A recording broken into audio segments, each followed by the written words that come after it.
Internet, Eric here. Okay, it's been a month, maybe longer. I'm finally done talking about the Kickboxer franchise. Tonight, I'm going to talk about Kickboxer Retaliation. Now, if you're new to my channel, welcome. I discuss plot spoilers, specific scenes, what have you. I've said that a million fucking times. I think this came out in 2018. Anyways, sequel to the reboot that I talked about a month ago. Kurt has, he is now a UFC fighter. There's no kickboxing in this. He's a UFC fighter, and he's like the UFC champion, or MMA champion. And he is questioned by police officers for the murder of Tong Po, which happened in the previous film. You find out those policemen are plants. They tase him, and they kidnap him, and they take him to the boss of all these underground fights, played by Christopher Lambert. Mortal Kombat, Highlander, that guy. And he is pissed off that, Kurt left Thailand or whatever. They have no chance. Who wouldn't defend his title, blah, blah, blah. And he is basically holding him hostage until he agrees to fight their current champion. This dude, I don't remember his name in the movie. It's like Monguk or Mongkut or something like that. Played by the Mountain from Game of Thrones. And Kurt is in prison the whole time. In the same prison happens to be Durand, his former trainer, played by Jean-Claude Van Damme, who is now blind. We'll get into that.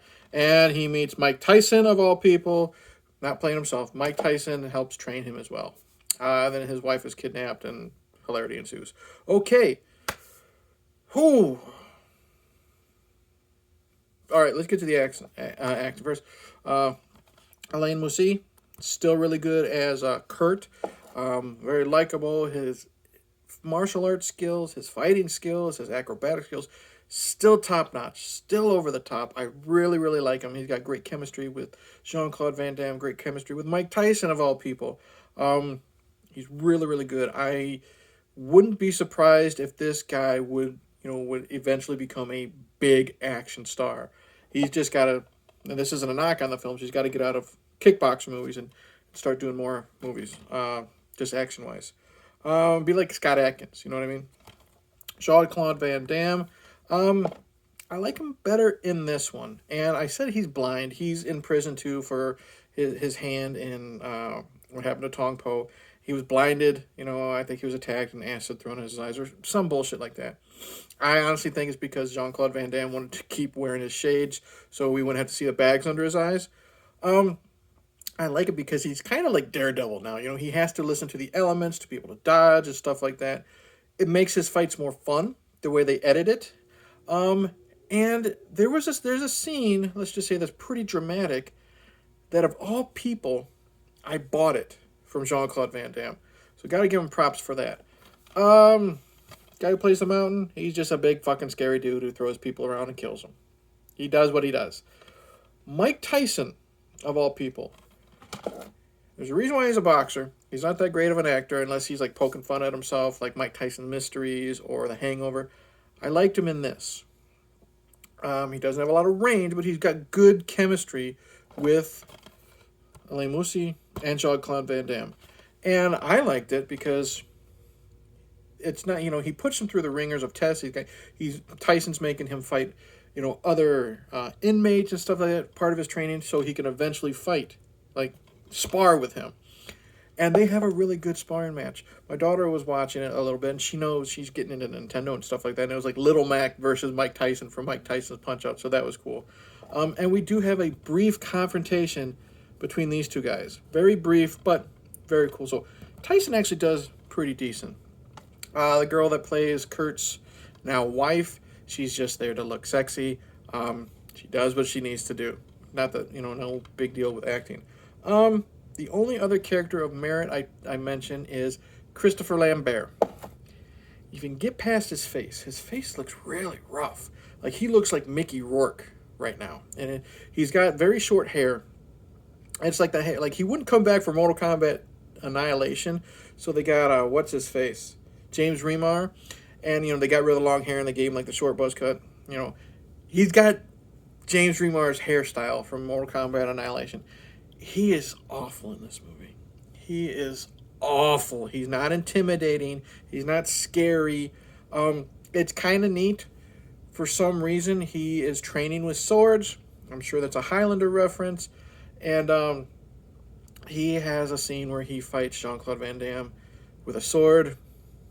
It goes nowhere. It's lame. Christopher Lambert sucks. So it goes from really good to pretty good to I'm surprised by Mike Tyson to this chick looks sexy to Lambert sucks. Overall, good acting. The action is still over the top and fun. So unbelievable. You know what I mean? You can tell it's choreographed and a lot of it is wires and stuff, but it's fun. You know, you're not going into a fucking kickboxing movie, especially number 7, and this is the sequel to a reboot, for necessarily that much believability, especially if you've seen the last one. But the fight scenes, like I love, there was a fight scene where Kurt's in prison and he's going from the bottom of the prison up to like the second or third floor, and he's fighting people just left and right. It's over the top, kicking people off the roof, using the fire extinguisher as a weapon, stuff like that. It kind of reminded me of Game of Death, just in like how he's got to go from level to level, or even fucking Kung Fu, the Nintendo game. Yeah, like I said, the action is great. The final confrontation with the mountain, it's less intense, in my opinion, than the confrontation he had with Tong Po in the first one. Because in this one, it's literally just the mountain throwing him around, punching him, throws him into these rocks, throws him into that rocks. And let me get to it. There's a scene where, of course, you know Kurt's not going to fucking die. But we think the mountain has drowned him. And it goes to a part that is so unnecessary in this movie. And I have to speak about it. This movie starts, Kurt and his wife are on a train. He's dressed to the nines, you know, looking like James Bond. She's looking all sexy in her red dress. They have a dance. And then in comes bad guys, and he kicks their ass. She is pulled out of the fucking train onto the roof. He's on the roof beating the shit out of people, and then he gets knocked into the water. And then it cuts to the credits, and it shows, you know, clips of the last movie plus clips of the first movie. And the problem is this is so fucking unnecessary. And I'm going to get to my point, because then it's suddenly he wakes up, and he's in the middle of an MMA fight. He blacked out. So this whole 10-minute opening sequence, if not longer, which did drag on. Like, I like my fight scenes. I like a lot of the fight scenes here, but Jesus Christ, this one didn't end, and it got old real quick. So he blacks out, and then he wakes up, wins the MMA fight, and he tells his girl, yeah, I blacked out. And she, oh, that better not happen again.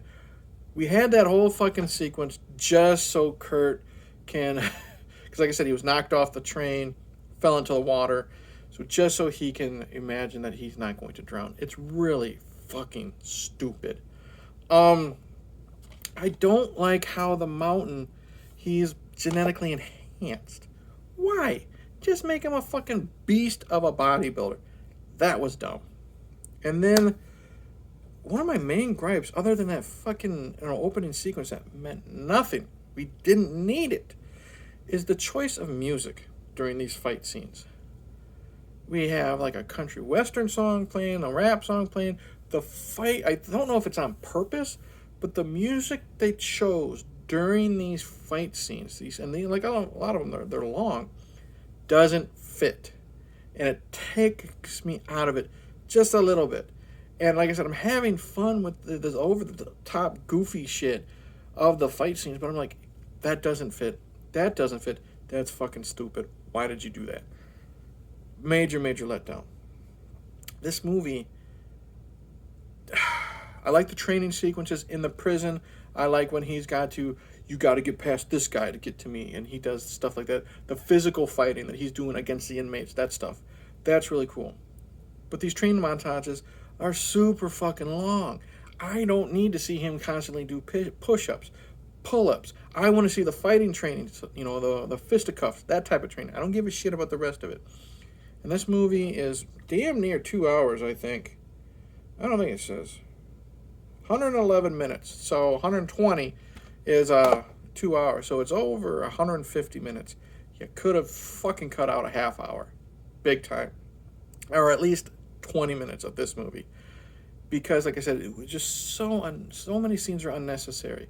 I mean, We know Kurt's getting whipped nightly, because he's not doing what Christopher Lambert says. We don't need 3 or 4 fucking scenes of that. Do the initial one, the one where it's happening with Mike Tyson. That's it.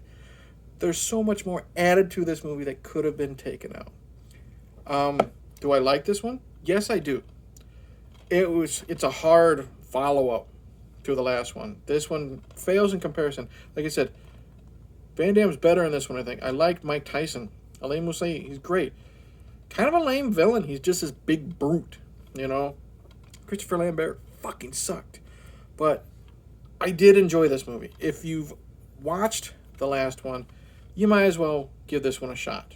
It's worth nearly 2 hours of your time, but it's just not as good as the previous one. The previous one I had so much more fun with. It flowed better. It was 20 minutes shorter at least. I liked it a lot more. But I do recommend Kickboxer Retaliation. So that's it. Thank you for watching. Like and subscribe. Click the bell. Comment below. All that crap that I always say. Tell me if you've seen this one. Do you like this one? Do you hate this one? Why? You want to ask why I'm going through all the Kickboxer films? Unless you're Mike, from American Werewolf in New Jersey, are you rolling your eyes like he does all the time? But that's it. All right. I'm finally done with that franchise. Next franchises I'm going to do a lot of vampire stuff, because in between my franchises on the channel, I've been throwing out random vampire movies. Well, I'm doing 2 vampire franchises next.